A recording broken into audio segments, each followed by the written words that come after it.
امریکی صدر ٹرمپ کا غزہ کی پٹی پر طویل عرصے تک قبضہ کرنے کا اعلان۔ وائٹ ہاؤس میں اسرائیلی وزیر اعظم کے ساتھ پریس کانفرنس میں کہا کہ میں غزہ میں طویل مدتی ملکیت کی پوزیشن دیکھتا ہوں۔ ہم غزہ کو ترقی دیں گے، علاقے کے لوگوں کے لیے ملازمتیں دیں گے، شہریوں کو بسائیں گے، فلسطینیوں کے اولیاء منصوبے کے تحت اردن اور مصر کے رہنما جگہ فراہم کریں گے۔ مشرق وسطیٰ کے دیگر رہنماؤں سے بات ہوئی، انہیں فلسطینیوں کو غزہ سے منتقل کرنے کا آئیڈیا پسند آیا۔ اپنے منصوبے کے بعد غزہ میں دنیا بھر کے لوگوں کو آباد دیکھتا ہوں۔ میں اسرائیل، غزہ اور سعودیہ کا دورہ کروں گا۔ سعودی عرب بہت مددگار ثابت ہوگا۔ ہمیں امید ہے کہ جنگ بندی برقرار رہے گی۔ بہت سے ممالک جلد ہی ابراہیمی معاہدے میں شامل ہوں گے۔ نیتن یاہو کے ساتھ ملاقات میں حماس کے خاتمے کو یقینی بنانے پر بات کی۔ اوول آفس میں کہا کہ فلسطینی کے پاس غزہ چھوڑنے کے علاوہ دوسرا کوئی راستہ نہیں۔ سعودی عرب فلسطینی ریاست کے قیام کا مطالبہ نہیں کر رہا۔ اسرائیلی وزیر اعظم نے کہا، ٹرمپ غزہ کا مختلف مستقبل دیکھتے ہیں، یہ قابل توجہ ہے اور تاریخ بدل سکتا ہے۔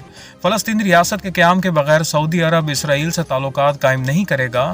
سعودی وزارت خارجہ نے کہا کہ فلسطینی ریاست کے قیام سے متعلق سعودی عرب کا موقف مضبوط اور غیر متزلزل ہے۔